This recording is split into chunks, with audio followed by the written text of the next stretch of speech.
By the age of 25, Lama Drukpa Kunley had gained mastery of both mundane and spiritual arts. He was accomplished in the arts of prescience, shape-shifting, and magical display. Returning home to visit his mother in Ralung, she failed to recognize his achievement and judged him merely by his outward behavior.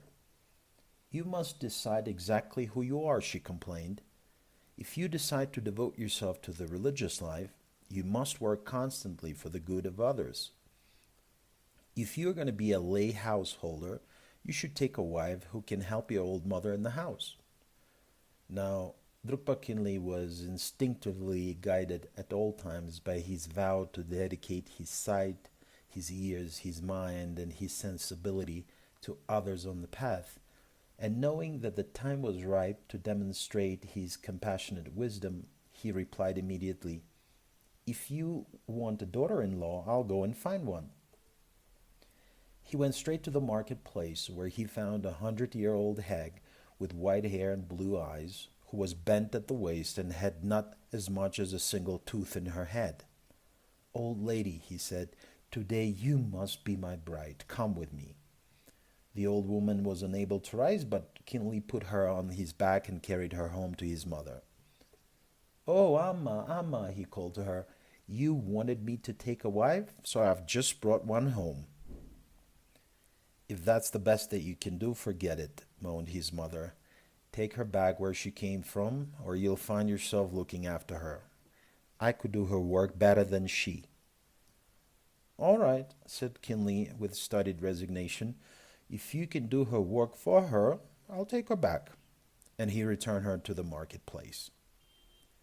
Nearby lived the exalted abbot Nawang Chogyal, an incarnation of the bodhisattva of compassion, as a chaste and holy man who sincerely practiced the creative and fulfillment stages of meditation. During a break in his devotions, he thought to himself, "The house belonging to Drukpa Kunley and his mother needs some improvement. Every lay devotee should have a shrine room, and while we're about it, we could add a latrine. Now, where should we build the latrine? The east side of the house is definitely unappealing. The south side seems rather unsuitable. The west is saline, and the north is infested with angry spirits." As Nawang Chogyal was deliberating uncertainly in this matter, Kunley returned from the marketplace. His mother greeted him with this admonition: "A good son should be like Nawang Chogyal. See how he served the monks, returns the kindness of his parents, works for the welfare of all beings, and keeps himself spiritually pure. He is a true servant of the people." The Lama laughed and said, "And yet your Nawang Chogyal can't even decide where to build the latrine." That night, Kunley went to his mother's bed carrying his blanket.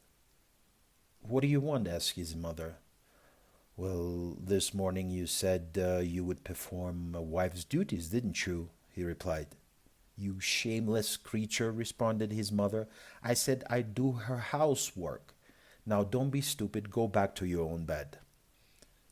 The Lama told her, lying down, "You should have said what you meant this morning. It's too late now. We're going to sleep together." "Shut up and go away, you miserable man," she swore at him. But he persisted. "My knee has gone bad and I can't get up. You'd better resign yourself to it." She said, "Even if you have no shame, what will other people think? Just imagine the gossip." Lama said, "If you are afraid of a gossip, we can keep it a secret."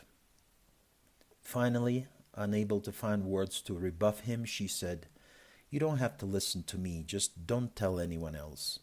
Anyhow, there is a proverb that goes, to sell your body you don't need a pimp, to hang a painted scroll you don't need a nail, and to wither your virtue you don't need a mat in the sun.